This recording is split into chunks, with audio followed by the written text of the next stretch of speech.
Independence Day, the movie where Will Smith saved all of us.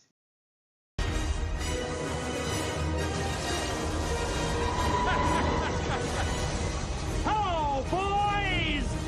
I'm back!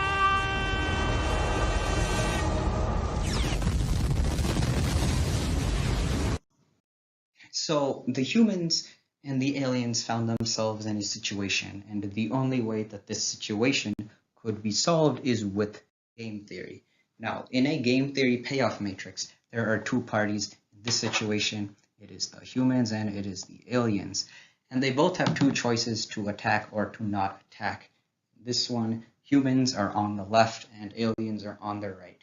Just to go through the situations, if humans do not attack and aliens don't attack, then the humans are actually happy because they don't have to attack anyone. But the aliens are sad because they don't have a new world to destroy. And then when humans attack and aliens don't, then neither party are happy because the humans actually just attacked a peaceful species. And aliens are also not happy because they are dead. Similarly, when humans don't attack and aliens do, the humans are sad because they are dead, and aliens are happy, or way too happy, because they have a new planet which they can destroy. So the only solution is for both parties to attack, and this is called a dominant strategy, a best situation for both parties to be in. And when there are two dominant strategies, it is referred to as Nash equilibrium, meaning that both of them attacking, is the only option that will happen.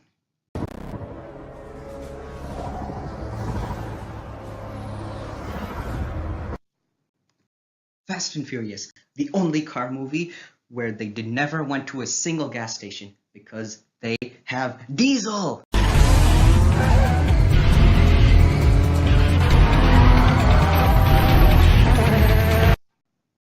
Now these people are pretty rich and their cars are also pretty expensive, and while being rich is a good thing for them, it's not necessarily a great thing for the economy. This is a Lorenz curve. It shows the percentage of income and the percentage of the population to which it holds to. This line right here shows the ideal distribution of income, meaning that 50% is 50% of the income belongs to 50% of the population, and so on, it's equal. But this line over here shows the actual, and that's because there is income inequality. More people, the higher percentages of population, the more income that they own.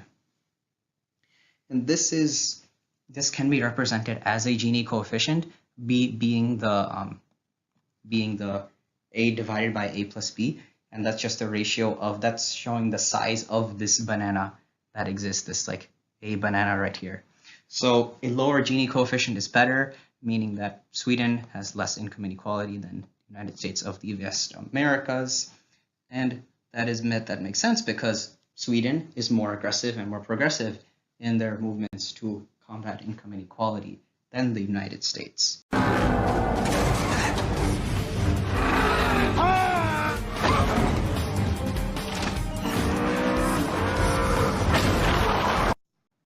Narnia, the only movie where the main character has like 4 minutes of screen time. You know what to do.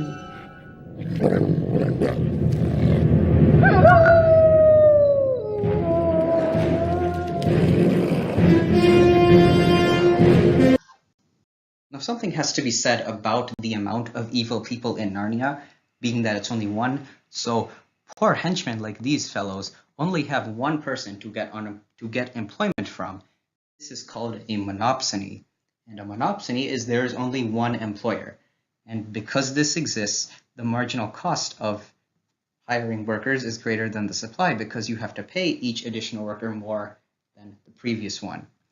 And it's still the same concept for determining quantity. It is MR equals MC, and that gives you the quantity, but you have to go down to the supply curve to get the wage. And this is because that is the lowest that people are willing to be paid, and that is what's going to happen because there is only one employment. They need to be employed, and this will always result in people getting paid lower.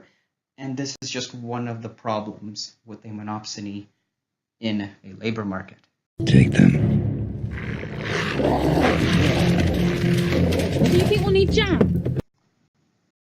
Anyways, Transformers, the only movie where robots are not made in China.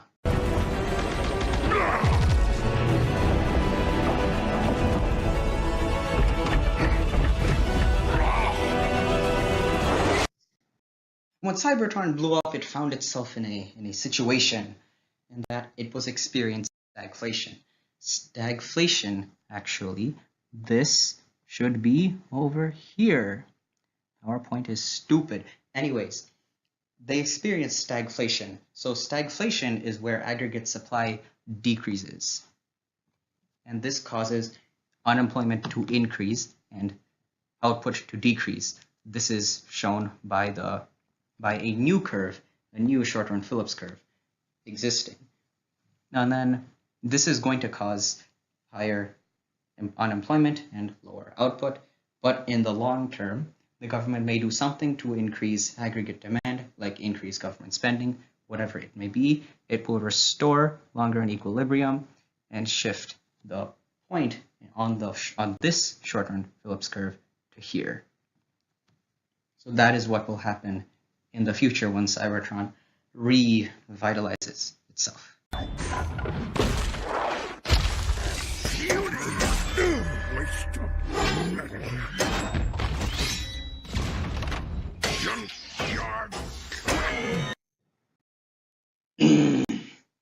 Walle.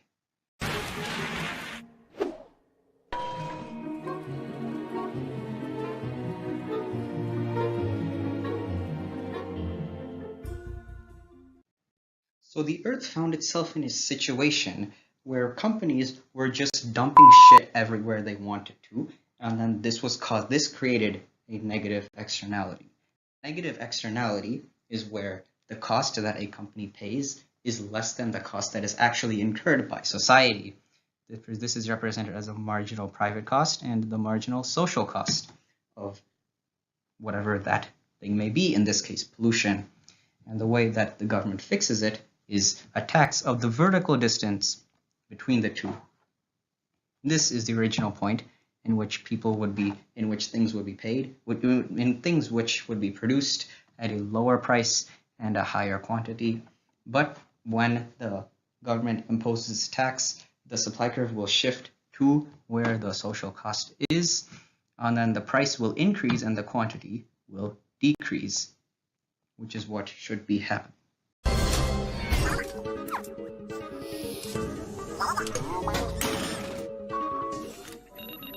Sorry to terminate. One shot, one take.